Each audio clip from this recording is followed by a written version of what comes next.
જય શ્રી કૃષ્ણ, જય માતાજી. સ્વાગત છે તમારું મારા નવા વ્લોગમાં. આજે જો શુક્રવાર આપણે ઘી મોકલવાનું થયું છે અર્જન્ટ, એટલા માટે ગરમ કરવા મૂકી દીધું. એટલા માટે આપણે ઘી મૂકી દીધું છે ગરમ કરવા ચૂલામાંથી અત્યારમાં, જેથી કરીને બપોર થાય ત્યાં ઠરી જાય અને સાંજે જ કુરિયર કરી મોકલવાનું છે. એટલે અત્યારે સવારમાં જ ગરમ કરવા મૂકી દીધું છે.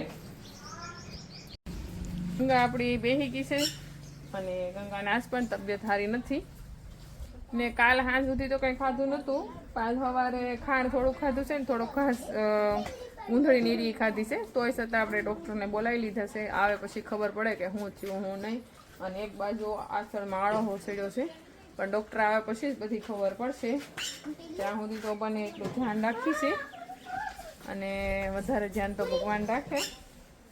કારણ કે ગંગા બીમાર પડે એટલે ક્યાંય કોઈને ગમે નહીં. જેનીને પપ્પા પણ એના કામથી બહાર ગયા છે. જોઈ છે ડૉક્ટર આવે ત્યારે આવી જાય તો સારું. બસ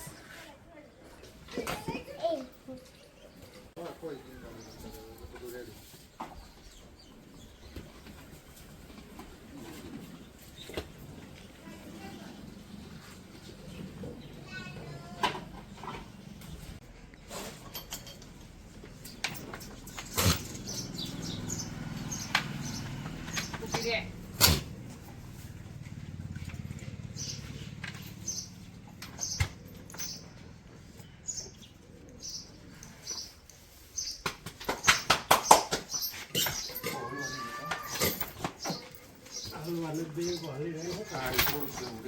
જેટલું શક્ય બને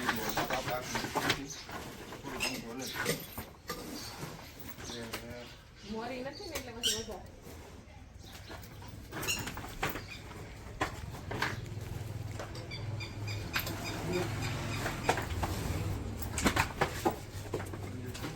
મોરી વાંચવી છે.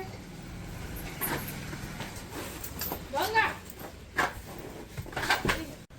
બપોરના 1 વાગી ગયો છે અને ગંગાની આપણી સારવાર કરી નાખી છે. ડૉક્ટરે કીધું છે કે તરવાઈ ગઈ છે અને બીજો જે કાંઈ બગાડ છે એના ઇન્જેક્શન આપી દીધા છે એટલે મટી જાય. એના લીધે એને ખાવું પીવું ભાવતું નથી અને તરવાઈ જાય એટલે અંદર ગર્ભાશયમાં ઇન્ફેક્શન લાગે. એના લીધે આસળ પણ હોજી ગયો છે. જે કાંઈ છું છે એના લીધે છું છે, પણ થોડીક વાર લાગશે. 2-3 દિવસની દવા ટાઈમ ટુ ટાઈમ આપશો એટલે મટી જાય.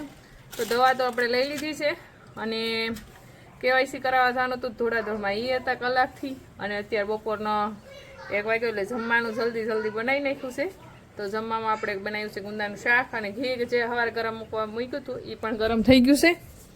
તો મસ્ત આપણું ઘી ગરમ થઈ ગયું છે. પહેલી વાર ઘરની આપણા ફળિયામાં જે ગુંદો છે એનું શાક ગ્રેવીવાળું રસાવાળું બનાવ્યું છે. અને આ થોડુંક કોરું મોરું, અને બા ખાટું નહીં ખાય એટલે એના માટે થોડુંક કોરું મોરું શાક લઈ લીધું છે.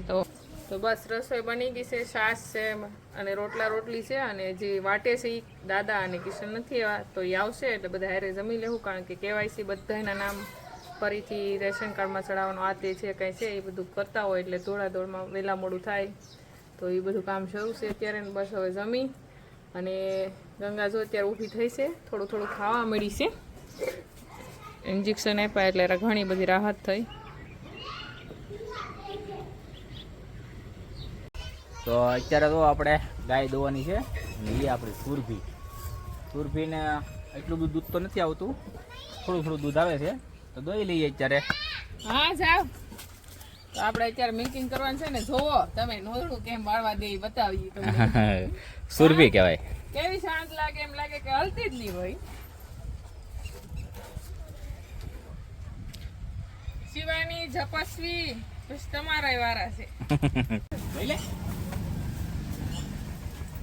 બસ એ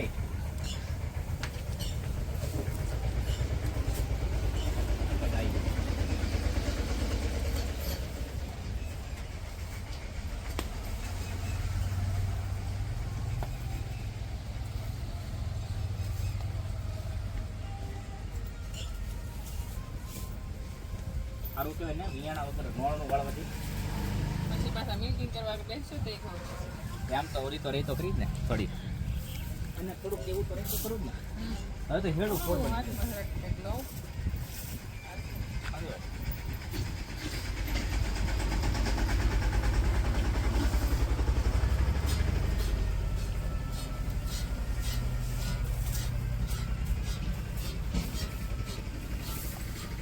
આવ દૂધ થઈ ગયું તો હવે એને દૂધ કેવી રીતના વધે એ આપણે કોશિશ કરવાની. હમ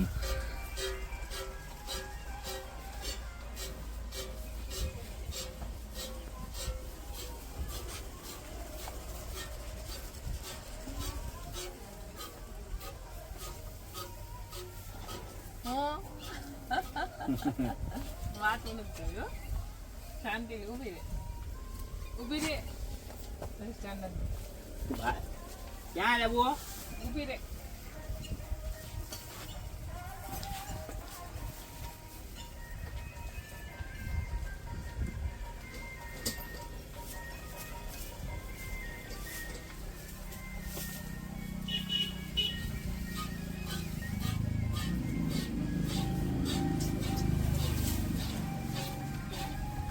આ દૂધ છે ને ભોળાનાથ ને ચડાવ. આ શું વાત છે? આજે છે ગુરુવાર, આવતા સોમવાર થી આપણે ભોળાનાથ દૂધ ચડાવ. આમે આપણે ઘેરે જે ઓલે શિવલિંગ છે ને હા એને પણ આ દૂધથી નવરાવ. રસુલભી શિવાભિષેક કરશું તારા દૂધથી.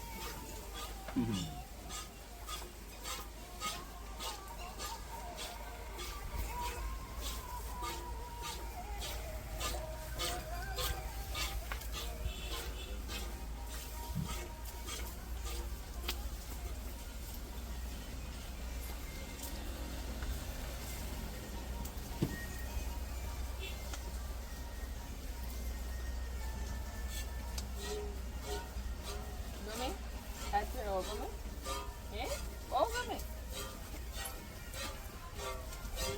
આ તો સાચુંય ગમે, બોલો. અંગૂઠો દુખે હો. સવાર ગંગાએ વગાડ્યો, અત્યારે તારે વગાડવું? દુખાવવું છે. સવાર ગંગાને બાંધી, પછી છેલ્લે છેલ્લે છોડવા નથી દેતી. એ છોડવા ગઈ ને એવો જ્યાં દુખતું છે ત્યાં જ પાછું વાગ્યું. હા, આપણા વિડીયોમાં એક ભાઈ કમેન્ટ કરી હતી હા? કે એ કે દૂધ નો હોય કે એને ખાલી આળહો સીડ્યો હોય, પણ આળહો નથી સીડ્યો, અને દૂધ જ આવે છે, અને ધીરે ધીરે દૂધ વધતું જાય છે રોજ.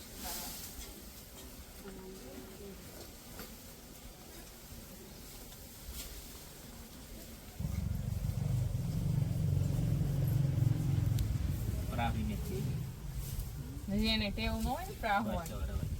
શું છે?